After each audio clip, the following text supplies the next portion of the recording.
ಲಗ್ನ ಪತ್ರಿಕೆಯಲ್ಲಿ ಅವಳ ಹೆಸರಿನ ಪಕ್ಕ MBBS ಅಂತ ಹಾಕೋದಕ್ಕಾಯ್ತಲ್ಲ. ಪಾರು, ಚಿನ್ನದ ಪದಕವಾಗಿದ್ದಿರೋ ಚಿಂದಂತ ವಿದ್ಯಾವಂತೆಗೆ ಶುಭಾಶಯಗಳು. ಪಾರು, ನಿಂಗೆ ಏನ್ ತಂದೀವ್ನಿ ಹೇಳು?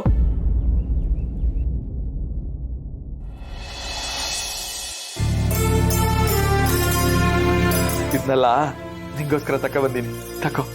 ಹಾಲ್ಕೋವಾ, ಮೈಸೂರು ಪಾಕ್, ಕೊಬ್ಬರಿ ಮಿಠಾಯಿ ಇದೆಲ್ಲ ನಾನು ಚಿಕ್ಕವಳಿರುವಾಗ ತುಂಬ ಇಷ್ಟಪಟ್ಟು ತಿಂತಿದ್ದೆ ಅಲ್ವಾ ಮಾವ? ಹ್ಞೂ ಪಾರು, ಅದಕ್ಕೆ ನಿಂಗೋಸ್ಕರ ಇದನ್ನೆಲ್ಲ ತಕ ಬಂದೀವ್ನಿ. ನನಗೇನಿಷ್ಟ ಏನಿಷ್ಟ ಇಲ್ಲ ಎಲ್ಲ ಗೊತ್ತಲ್ವಾ ನಿಂಗೆ? ಏನ್ ಪಾರು ಹಿಂಗ್ ಕೇಳ್ಬಿಟ್ಟೆ? ನೀನು ಉಸಿರಾಡೋದನ್ನ ಕೇಳಿಸ್ಕೊಂಡೆಯಾ? ನಿನ್ ಮನ್ಸಿನಲ್ಲಿ ಏನೈತೆ ಅಂತ ನಾನು ಹೇಳ್ಬಿಡ್ತೀನಿ. ಚಿಕ್ಕ ವಯಸ್ಸಿಂದ ನಾನು ನನ್ನ ಮುಖ ನೋಡ್ಕೊಂಡಿರೋಕ್ಕಿಂತ ಹೆಚ್ಚಾಗಿ ನಿನ್ ಮುಖ ನೋಡ್ಕೊಂಡಿವ್ನಿ.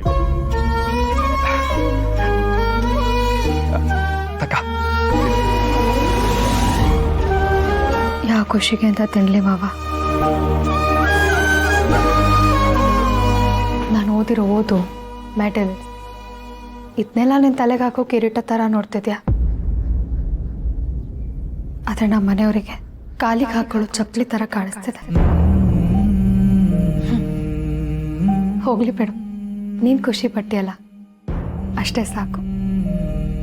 ಆದರೆ ನನ್ನ ಕನಸು ಗುರಿ ಇದೆಲ್ಲ ನನ್ನಿಂದ ದೂರ ಆಗ್ತಾ ಆಗ್ತಾ ಇಷ್ಟ ಇಲ್ದಿರೋ ಮದುವೆ ಅನ್ನೋ ಬೆಂಕಿಗೆ ಬೀಳ್ತಿದ್ದೀನೇನೋ ಅನಿಸ್ತಿದೆ.